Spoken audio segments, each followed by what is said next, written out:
Charlie and I'm 6 years old. Hi, I'm Zosha and I'm 8 years old. Hi everyone, this is Mommy. What's up everyone, I'm Daddy. And you're listening to It's Movie Night. And this week we watched The Greatest Showman. 20th Century Fox released this musical in 2017. It's rated PG and has a runtime of 1 hour and 45 minutes. Some other movie night picks the studio released around this time were Ferdinand and Deadpool 2. This movie is about the life of Phineas Barnum and his journey into becoming one of the most famous showmen in all of history as he created the Barnum Circus. Some familiar faces and voices. P.T. Barnum is played by Hugh Jackman. We have talked about him on previous episodes because he is Logan or Wolverine in everything X-Men and Deadpool and Wolverine. He plays Charlie Kenton in the movie Real Steel. He's the voice of Roddy in Flushed Away. And parents, you may recognize him as Vincent Moore in Chappie. I do want to show the girls that movie. I love Chappie. It toys a line. They might be bored with some parts, but that's a different conversation. Yeah. Charity Barnum is played by Michelle Williams. She plays Annie or Galinda in Oz the Great and Powerful. She is Anne Weying in Venom 1 and 2. But parents, you may recognize her as Elma in Brokeback Mountain, which, what a beautiful, beautiful movie. She's amazing in that movie too. Such a wonderful love story. Tragic, but wonderful. Jack Nasty. Jack Nasty. Philip Carlyle is played by our favorite, Zac Efron. He is Troy Bolton, of course, from the High School Musical movies. He is Link Larkin in the movie Hairspray. He is the voice of Ted in The Lorax. But parents, you might have seen him recently as Kevin Von Erich in The Iron Claw, which, what a movie to just destroy your heart. It's a great movie. It's like the last 30 seconds really just punches you as hard as it can in your chest. Yeah. But still recommend to watch. Anne Wheeler is played by Zendaya Coleman. I honestly couldn't have told you her last name because I think we all just know her as Zendaya. She plays Michelle or MJ in the MCU Spider-Man films. She is Rocky Blue in the Shake It Up series that used to be on Disney Channel. She is the voice of Lola Bunny in Space Jam: A New Legacy. But more recently, we have seen her as Chani in Dune 1 and 2. Jenny Lind is played by Rebecca Ferguson. She is Ilsa Faust in the Mission Impossibles 5, 6, and 7. And she is also in Dune 1 and 2 with Zendaya as Lady Jessica Atreides. W.D. Wheeler is played by Yahya Abdul-Mateen. He is Black Manta in Aquaman 1 and 2. And parents, you may recognize him as Will Sharp in the movie Ambulance. I felt the need to put him in here because I think he's an awesome actor, and I think that they didn't utilize him enough in this movie, so I really wanted to have him in here because I think he's a good actor. He was also in a horror movie that we watched. Can you name the horror movie? He's the main character. Candyman? He is Candyman. See? Don't watch that with your kids. Don't. They will not sleep. The director of this movie is Michael Gracie. He started off his career with music videos for Natasha Bedingfield and Pink, but then he also directed the recent movie that I did not catch yet, but it's called Better Man, and he's also directing the live-action Tangled. Of course they're making another live action. Why wouldn't they be? I think with the director attached, I could see it being successful. I mean, obviously we got Snow White coming out pretty soon, which we're going to talk about in a moment here, but Snow White does not look great, and I got to think that has to do something with the director and everybody who's attached to it. Let's hope so. Fingers crossed. All right, Zosha, did we have a title drop? No. No. What did they say in the song? The Greatest Show.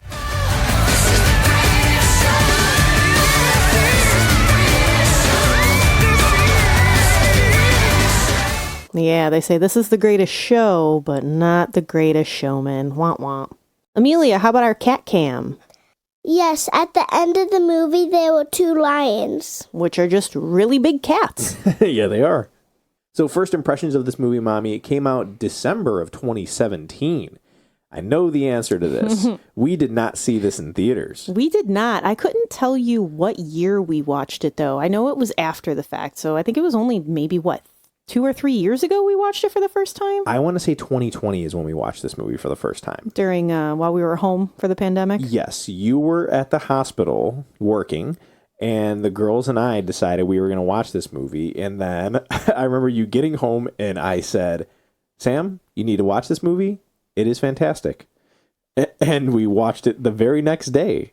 And then I think we watched it again the next day. So that I do remember. So this had to have been 2021 if I was at the hospital. So fast forward a little bit. So somewhere around 2021. But yes, we did. We watched it multiple times over the weekend. Yes, because the girls were like, Grandma and Grandpa need to see this movie. Like they wanted to show this movie to everyone. Anybody who walked into our house, it was like, hey, do you have an hour and 45 minutes? Cool. We're going to sit down and watch this movie. This and Vivo were the only two movies to my recollection that the girls were like, you need to watch You need to watch this movie. Yes. So it's hard to not give away what our thumb ratings are going to be at this point, but sometimes you can't hide them, people, all right? We're going to have negatives for you, so stick around. Yes.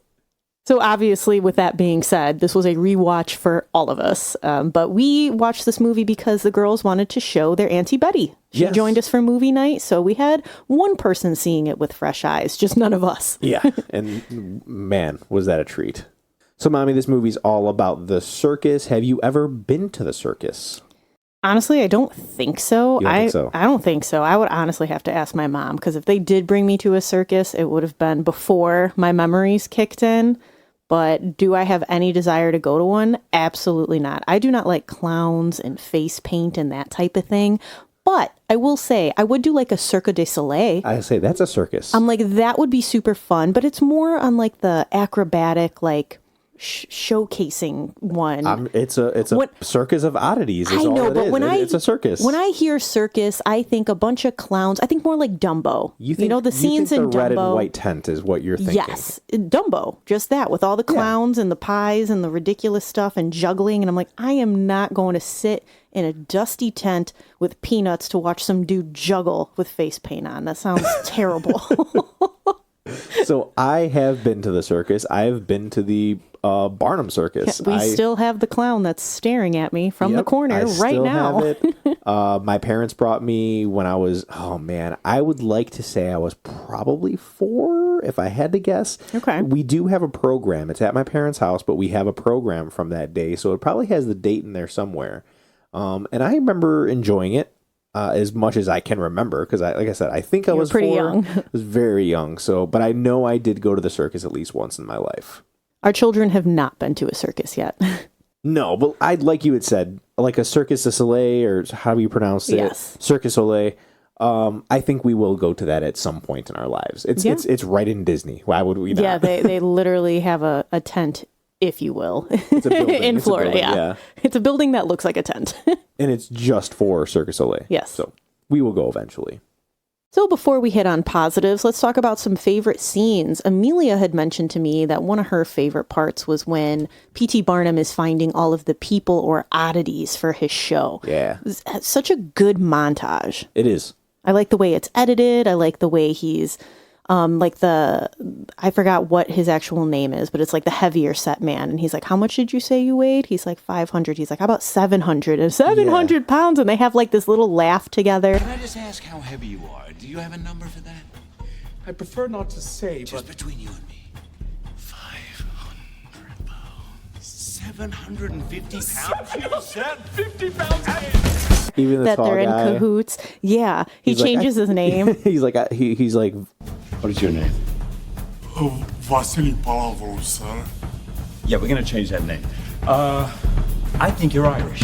I think you're Irish. Yeah, and changes his name to the Irish Giant and stuff. Like, and then it's cool because there's no music in this scene, but there kind of is, because when him and his family are tapping in the like the banners, or like they're like sheets of like, hey, we're looking for somebody. They're tapping in unison. Like, How's it looking, girls?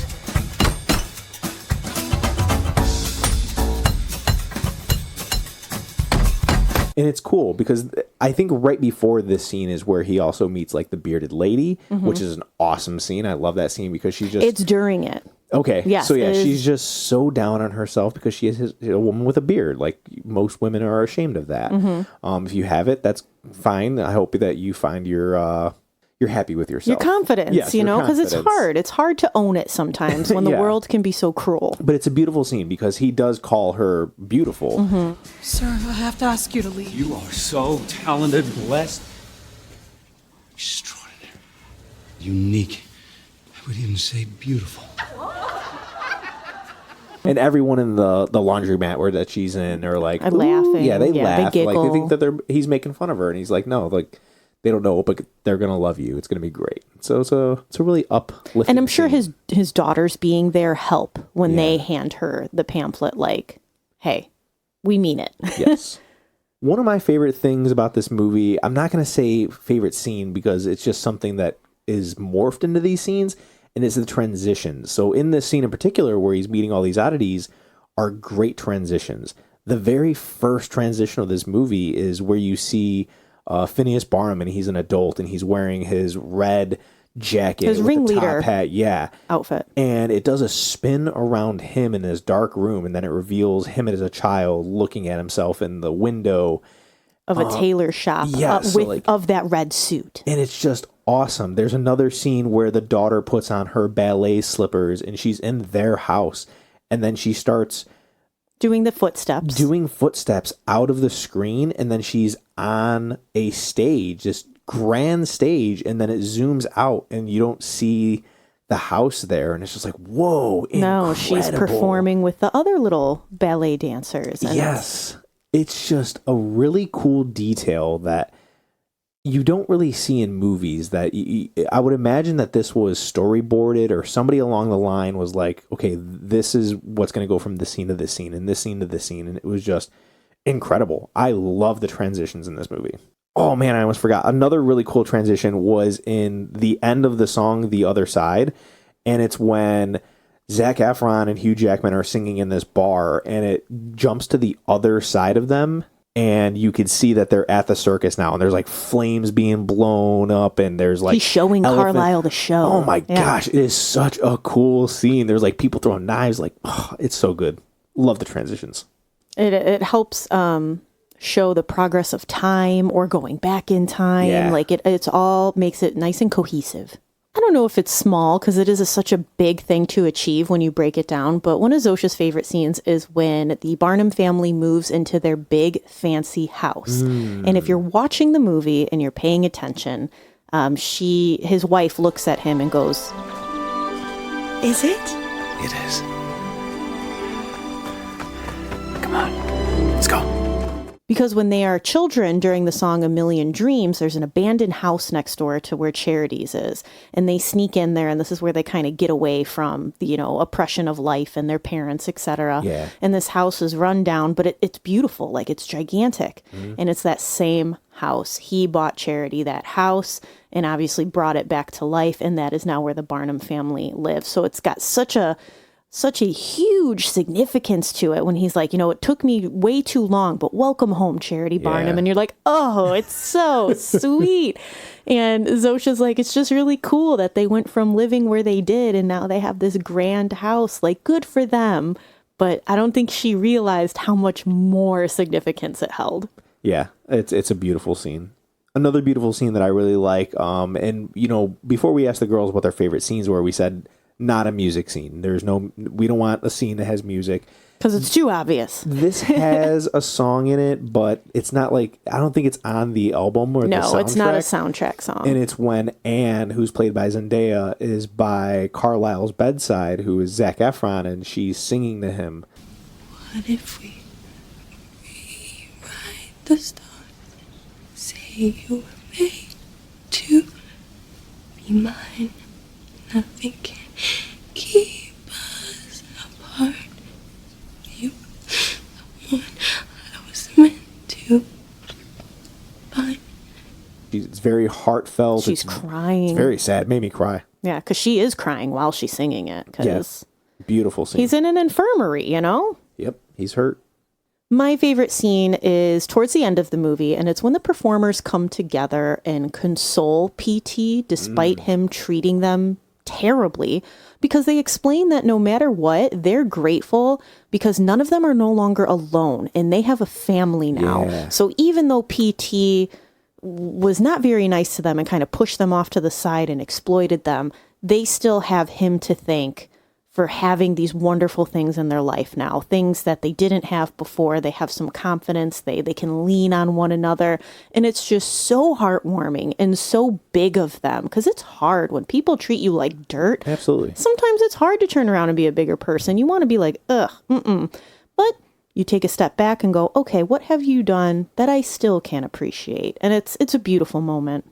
Maybe you are a fraud. Maybe it was just about making a buck. But you gave us a real family. And the circus. That was our home. We want our home back. This is the scene right before From Now On, right? It leads right into it. Yeah. And it's just, Oh my it's gosh. beautiful. Beautiful scene. So with all those lovely moments, let's get started on our positives. Yeah, so the first positive is the music. I mean, we can go through this list if we want, but there's no need to. Just press play, guys, and go through the whole thing. Even if you haven't watched the movie yet, you would still find joy in the soundtrack. Honestly, yes. I've talked to quite a few people just over the weekend because, you know, when we watched the movie, we had talked to family members. We were at a family party over the weekend, and I was like, oh, this is what we watched. Have you ever seen the movie? And my Uncle Art was like, oh yeah, I got the vinyl of it. And I'm like, ooh, vinyl. I'm not a vinyl person, but I feel like certain things I'd be like, yeah, that'd just be cool nice, to turn on a record player. And he's like, yeah, it's amazing. He goes, I listened to the soundtrack first, and then I watched the movie, and I was starstruck. He was in awe of how great this movie was, or how great the music was. Yeah, and it's done by a team. It is Benj. I don't know if you pronounce the J, so I apologize, but it's Ben Pasek and Justin Paul. And they did the music for a couple other movies. They did La La Land, which, come on, that won a lot of awards, and that came out before this movie. I can't speak for it, though. We haven't watched it. I've never listened to it. I have heard some of the music, okay, and it is good. Oh, okay. Spirited, which we watched recently.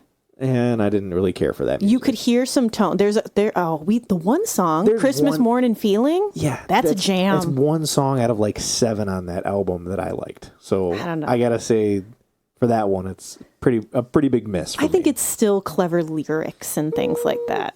You're just trying to be a hater. And then they also did the music for the upcoming Snow White film, which we're not excited for in terms of what they're doing with the story or trying to do. And it just seems super not Snow White. But we love their music, so I'm excited to hear what they do with it. It's the tone, really. The way that it looks. I wish...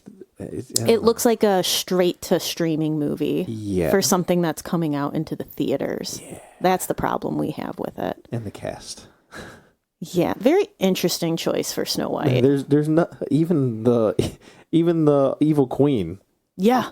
Gal Gadot? No. She's not old enough to be somebody's evil stepmother. Well, the fact that... Well, not that I love Gal Gadot or think that she's like one of the most attractive women in the world, but the fact that this woman in this world thinks that Snow White is... Rachel Ziegler is... Yeah. Is more attractive than she is like, no, I don't think so. And it's opinion, and we don't mean to sound rude, because you don't want to be like, oh, this person's prettier than that person, but this is all over the internet, so we are far from the only people that feel this way. But you need to have 2 very like hardcore striking women, and Rachel Ziegler is pretty, but that haircut they give her, man, give her a cute bob. What was that monstrosity that they have on her head? We are getting way off course here. Anyways, the music... Greatest Showman, it's great.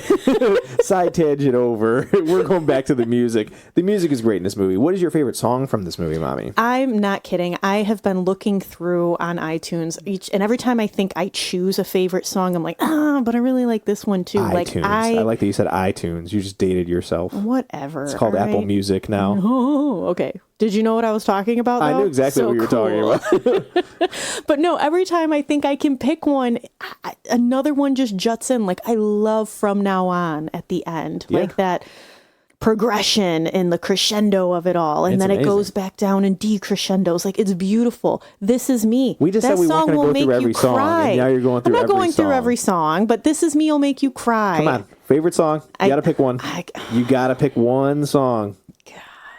If I had to pick one, I think I'm going to go with Zosha, because Zosha's favorite song is The Greatest Show. And for the reason of it is the ending. And it's because when I hear the ending of this song, I could see the movie with Zac Efron spinning on his knees and doing all that cool stuff. So just the imagery of it, I'm like, yeah. And it really pumps you up. I think the beginning pumps you up too. It does, but that ends. So like you could like the end, but I think just the very first The opening credits of the movie 40 are fantastic. seconds of this movie. It's the feet stomping. Oh my gosh, it's almost like a We Will Rock You in Yes. a way where it's like, yeah, it's just Just the feet stomping in the stands. This is here just to get you pumped up, and it does.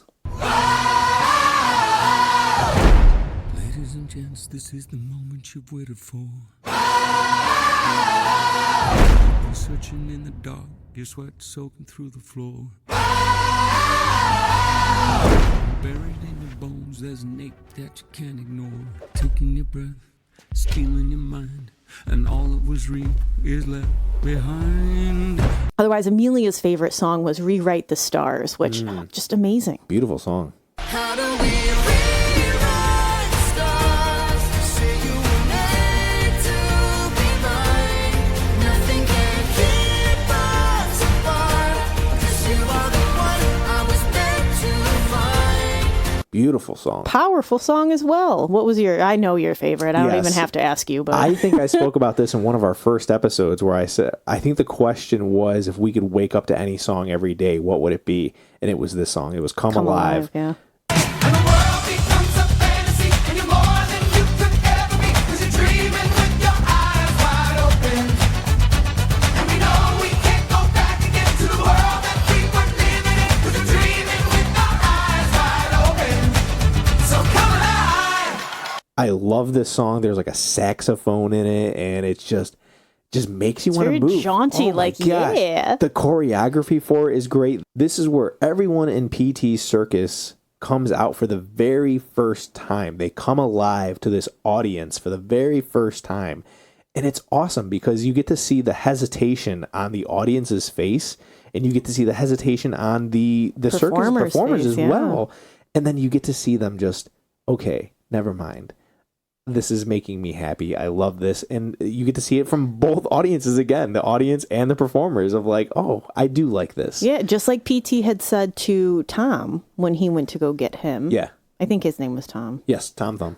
He flat out says, they're going to laugh anyway. You might as well Get paid for it. Yeah. And make exactly, and take a stand. At least they're laughing on your own terms now because you're agreeing to this. Yes. And that's, they see that hesitation, but then they also see the awe and the wonder and the kids staring at them. And I Yeah. feel like it just helps make them more comfortable in their own bodies, even though they're clearly being exploited. But Yeah. hey, they're making a good life out of it. Even Letty, who is the bearded lady, she's very hesitant to go out, and he says, "What are you doing?" They're waiting. For what? For you. They don't know it yet. But they are gonna love you. Trust me. Yeah. And it's amazing. And then you get to see his kids out there dancing and having a good time. And in this point, like, obviously the crowd, the audience would not know the songs, but there's a couple songs in this movie that they do look at the audience and they know the words to the songs as well because it's a musical. Yeah. Something else I really love about this movie, it shows a mixed race romance. And it also shows like the hurdles of how large they are at the time, I say at the time because it was just newer at the time. And It was unheard of in the 1800s. Yes. Among good society, that was a huge known. A good society, if you will. Let's put that in quotations. yeah. But it shows it at that time, and we have this now, and some people still don't accept these things. And it's a shame because this is something that I think our girls have... They don't bat an eye. They don't bat an eye, and it's great to see it's great for a younger audience to see these two characters overcoming the bullying and the stares and the pointing and the whispering, and I just love it. It's another beautiful thing about this movie. Yes, that there's hesitation because Anne's scared, of course. absolutely. The implications of having a relationship like this during this time period, like she's not wrong. You should be scared. People are violent during this time in life, but despite all that, her and Carlisle make it work, and it's just a very nice love story to see on screen. It is. It's awesome. They're honestly, we could be here all day if we go through positives, so we're just going to skip to the messages of the movie. Biggest message that I get is to always keep in mind what's most important. You should not let greed, fame, judgment, or anything else cloud your thoughts. PT made a great life for his family. He made a great home for his performers, but he just couldn't stop himself and he burned some bridges. I mean, they piece it back together nicely towards the end, but regardless, it's like you didn't need to go that hard and lose this much. You could have just stayed humble and been happy with what you had, and you wouldn't have gotten yourself into a further mess, And I feel like that's just good to keep in mind. Something that I know we talk about in our household a lot. Don't make decisions off money if you can help it. Make them off happiness. And if you look around and everybody's happy, find your stopping point, with that greed. Yes, we definitely live by that in this house. Another thing I found during research about this movie and P.T. Barnum is one thing that he found, his message, if you will, it is the discovery of not how easy it was to deceive the public, but rather how much the public enjoyed being deceived. And that's something we can see in this movie by all the people that did come to see the show and did turn a profit for P.T. Barnum, because sometimes you just want to see the unbelievable, Life is depressing enough. Sometimes we just want to go see a magic show and be entertained, and that's okay. It's okay to just want to be dazzled, even if you know it's fake. I love magic. Right, you do. So let's talk some negatives now. This one's going to be a little contradictory. Yes, if you don't like being deceived. The music. I know we said that's a big positive. If you're not a musical person, just don't even give this a try. No, because you would not like it. You're not going to like it. If you don't like Grease, if you don't like Wicked, if you don't like singing in general, just stay away from this movie because it's got a lot of it. Like we had said, there's a lot of songs. I believe altogether there's 11 songs, including reprises. There's 11 songs Correct. in this movie, so just don't even try it. Even though they are paced out well, like there's a good break between most of them, just stay away. Yeah. It won't be for you. Know your limits. Another thing, P.T. Barnum is a straight up liar and trickster. Yes, he's a manipulator. He takes like Tom, the little person in this movie, he entices him with like, oh, here's going to be a general suit and they will salute you. And because he was very hesitant. He didn't want to do this. He didn't want people to laugh at him. You already talked about it. Like they're already laughing anyways. You might as well get paid for it. He lies to the loan people at the bank just to get the loan to start up this business. So yeah, he steals those ship pamphlets. It's the deeds to the ships. Yeah, yes, that are at the bottom of the ocean. Yeah, and he also he uses the same line a couple times of "they're gonna love you, they just don't know it yet," because he said it to Letty. I believe he says it to Jenny Lind. Like it's just something that he uses to manipulate people, to make them happy, to make them feel good, to get what he wants. Yeah, he wants to spin it his way. So it showcases that lying is okay as long as you get what you want. And I don't like that. I think that's a big negative. Yes, because I understand that in the end, it is also benefiting these people because like I had talked about in my favorite scene, like they are stopping themselves from being alone all the time. They are finding fellow misfits, if you will, and finding a family. But that doesn't mean it's okay to lie to people and deceive them, even if it is for the greater good. Like, there's got to be a better way to go about this. Yeah, it's like, I guess for this time, it doesn't mean it's okay, but for this time, maybe it was easier, because if I found somebody today who had a disability, but they were really good at something, and somebody who draws, maybe somebody who has a disability, but they draw really well. And then I started charging people to see that person or charge for that art and then sell it and then give this person a tiny profit and I get a bigger profit. The world would go crazy. Yeah. I'd be canceled immediately. Yes, because you're exploiting another person. Yeah, so like this is bad. This is a very big negative for me. But yes, it is 100% a time period thing too, because there also was nothing protecting people with disabilities at this time versus nowadays. There are so many things that protect you and have equality and things in place that you cannot be exploited. On that same track with P.T. Barnum, it glorifies him completely, and it is definitely not accurate. They take bits and pieces of the truth to make it look pretty, which is common in most movies. However, it's still portraying a lie. For instance, like P.T.'s entrance to show business was him actually purchasing or renting an elderly African-American woman. There was a whole hoax around this woman that she was George Washington's nurse and actually 161 years old. Obviously not the case. But look it up, parents, because it isn't appropriate for the podcast. But even after this poor woman's death, Barnum exploited her one more time, and it's just super messed up. Also, he looked nothing like Hugh Jackman.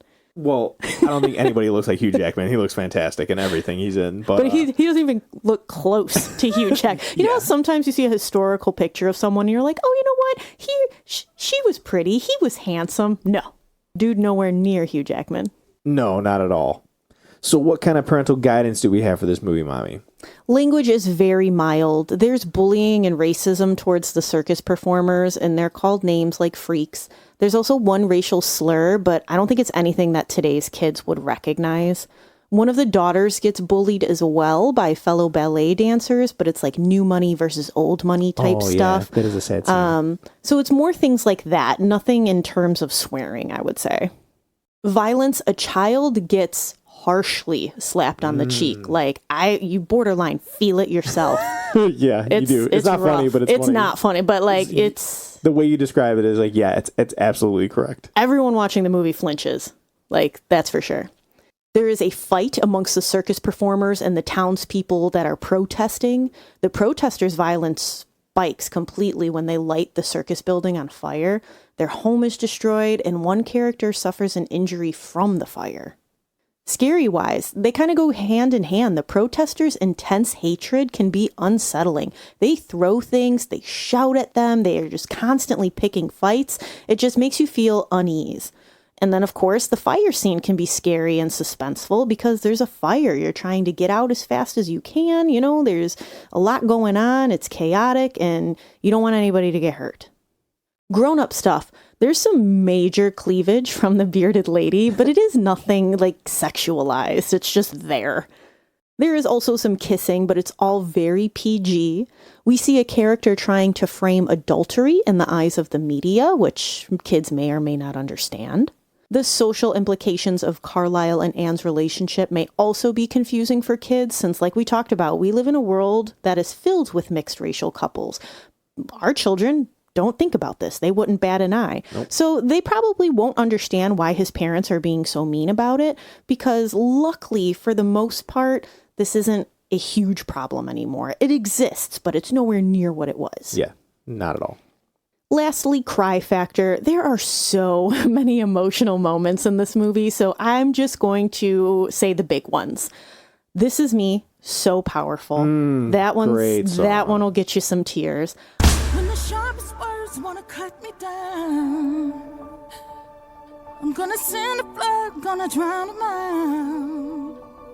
This is brave, this is bruised, this is who I'm meant to be. This is me. Look out, 'cause here I come. And I'm marching out to the beat I drum. To the beat I step. To be seen, I make no apologies. This is me. I believe From Now On is also very emotional, as everyone is healing from this great loss. And we will come back home. And we will come back home. Home again. From now on. These eyes will not be blinded by the lights. From now on. And then the very end is also very touching as Phineas watches his daughter's ballet performance and recites lyrics from a song, but with a whole new light. You know, at the beginning of the movie, he is singing these lyrics about the circus, and now he's saying it about his family, and you're just like, you just want to cry thinking about it. It's beautiful. And as for an age recommendation, you know your kids better than we do. We're just here to give our opinions. At first glance, most would think there is no way this movie is for younger audiences, but with the great pacing and some catchy tunes, it can easily grab the attention of all the littles. Even the grown-up stuff is pretty easy for them to comprehend. So for that, I'm going to say 3 and up would be a good age to show your kids. So Rotten Tomato critics have this movie at a 56%, which is a thumbs middle. Audience have it a lot higher at 86%, which would be a thumbs up. Let's see how this holds up in our house. Zosha, do you give The Greatest Showman a thumbs up, a thumbs middle, or a thumbs down? Thumbs up. Why a thumbs up? Because I like the music and just how they act in the circus. Okay. Amelia, what do you give this movie? Thumbs up. Thumbs up. Why a thumbs up? Because I like the acting in the songs. Okay, you and Zosha are on the same boat then. Mommy, what do you give this movie? If we were going by historical accuracy, it would not be a thumbs up. But we're not. We're going by the movie. So this is a thumbs up movie for me. This soundtrack slaps. We've already said it multiple times from start to finish. There's not a bad song on this soundtrack. There's really not. The story is heartwarming. There's ups and downs. And even though it is tailored to that happy ending, if you will, and it changes reality, I don't care. It's a good time. I like this movie, and we will rewatch this movie. What about you, Daddy? I think I already know, but you never know. Sometimes you surprise me. This movie's a thumbs up for sure. Okay. There is no doubt in my mind going into this episode, going into anything with this movie, that there is a thumbs down or thumbs middle for me because it's just an awesome movie. I love the way it makes me feel. There's no way you could sit in this and watch this movie and not like move your body, like bob your head, nod your, or like shake your toes. Like you want to dance. You want to dance to this movie. Not only that, I feel like it's just very difficult to find absolutely nothing you would like about this movie. Like we talked about, sometimes musicals aren't somebody's thing. Yeah. But the costume design, the set design, the transitions, the actors, some of the actors and actresses in this movie, like great cast. There's got to be at least something for everybody in this film. There really is. And if any of you would like to add The Greatest Showman to your movie night list, it is currently streaming on Disney+, Hulu, or available across platforms. And after watching, let us know if you give it thumbs up, thumbs middle, or thumbs down.